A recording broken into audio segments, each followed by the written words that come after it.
tu es intéressé par la finance ou tu as déjà entendu parler du CFA en prépa, tu te demandes ce que c'est, je te montre tout ça. Bienvenue à Neoma.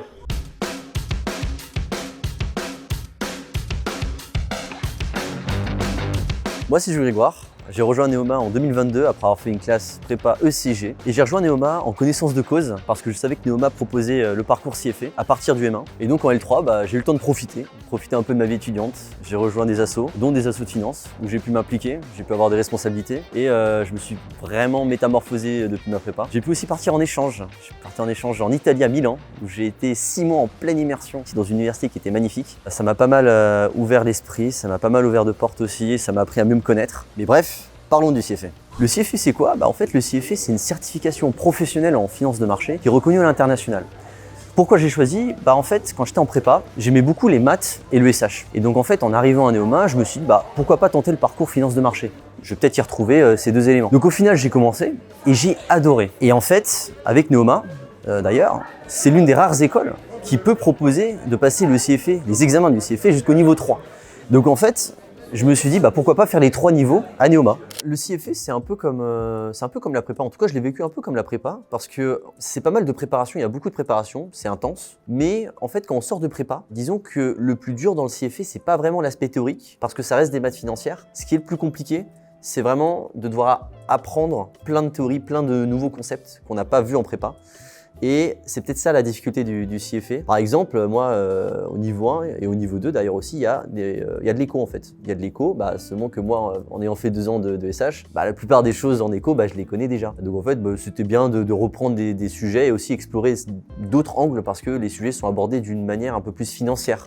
Donc les concepts économiques sont un peu vus sous un autre angle. Donc ça, c'est sympa. Et donc au final, à Neoma, c'est très intense parce que chaque fin de mois, en tout cas pour le niveau 1, on a un mock exam qui nous attend. Et tout ça parce qu'en fait, le but, c'est de préparer le plus rapidement possible pour la session de février, quand vous arrivez en septembre. Donc chaque mois, vous avez un mock exam qui vous prépare, qui récapitule en fait tous les différents modules qu'on a vus en cours. Mais au final, chacun est un peu libre de passer le CFA ou pas. C'est-à-dire que quand vous vous engagez sur le parcours CFA, on ne vous force pas à aller à l'examen. Et je pense que c'est cette flexibilité en plus qui est très sympathique et que j'ai adoré aussi avec l'examen. Et donc moi, en fait, aujourd'hui, j'ai réussi le niveau 1, j'ai réussi le niveau 2 et là, j'ai passé récemment le niveau 3 et donc j'attends encore les résultats. Et ça tombe bien parce qu'à Neoma, on est super bien accompagné, on a un corps professoral qui nous aide à passer les examens du CFA. Mais moi, plus tard, qu'est-ce que je vais faire? Soit je me dirige vers une voie de sales, soit gestion de portefeuille. Pourquoi sales? Parce que j'aime beaucoup le relationnel, j'aime beaucoup pitcher. Et gestion de portefeuille, parce que je le fais déjà à titre perso et je me vois bien le faire pour le compte de clients.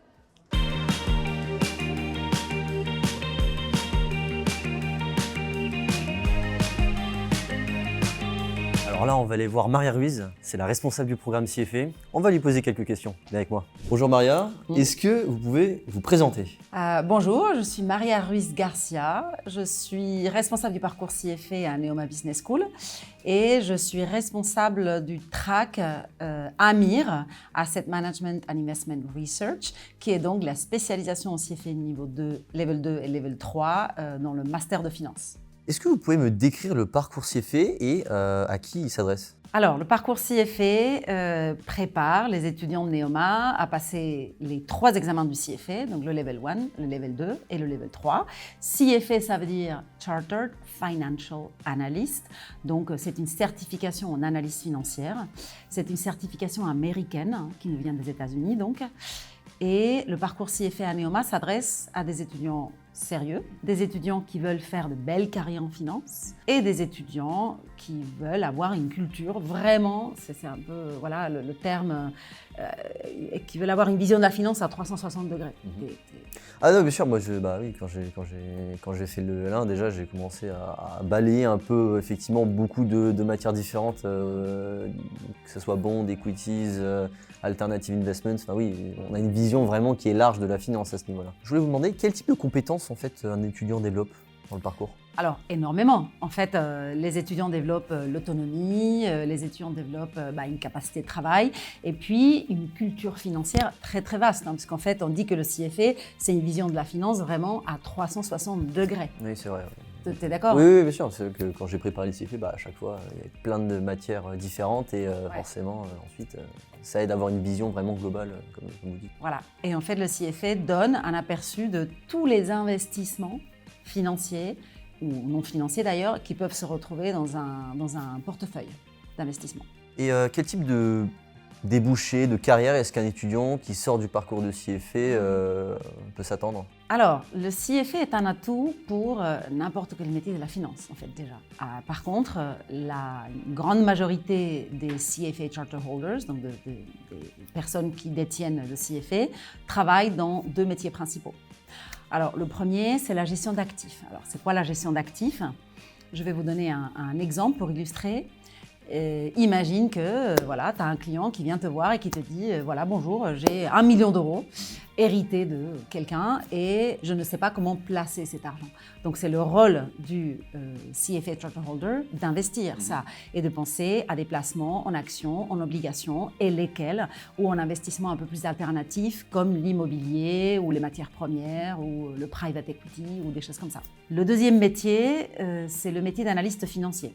Un analyste financier va étudier des entreprises, va couvrir des entreprises. Donc en fait, par exemple, il va étudier une entreprise sous tous les angles.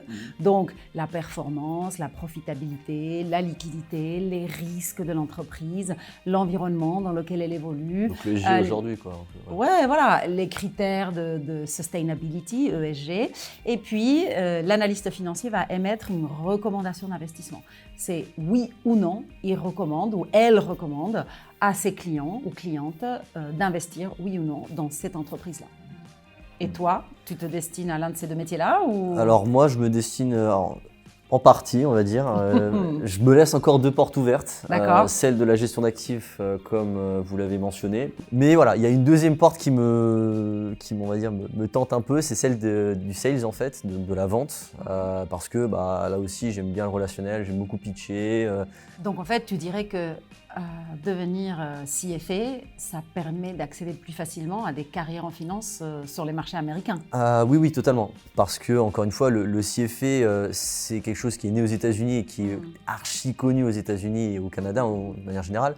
Et en tout cas, pour moi, ça sera mon passeport, on va dire, international si je dois aller exercer là-bas. C'est quasiment un peu un must de l'avoir.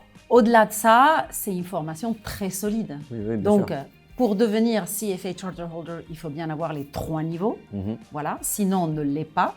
Mais le CFA Level 1 ou Level 2, le fait de les avoir réussis, ça donne un plus sur le CV, ça donne plus de visibilité sur le CV.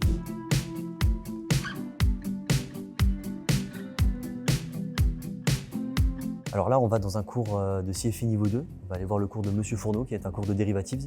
Il va nous expliquer un peu comment ça se passe. Venez avec moi. Quelle est la problématique que l'on a avec le floating? En fait, on connaît le premier coupon. D'accord? Donc c'est-à-dire le coût de l'argent qui s'applique au nominal. Donc si je prends un nominal de 100... Là, il faut juste trouver allons-y, les amis. pour chaque année que le cours distribue. Isolez-moi le coupon. Mais quand tu trouves ça, D'autres coupons. après, c'est facile.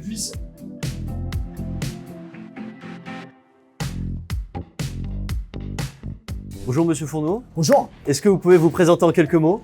Alors, en quelques mots, moi j'ai travaillé pendant 13 ans sur les marchés financiers, plus exactement pour la Bourse de Paris, pour différentes bourses de dérivés.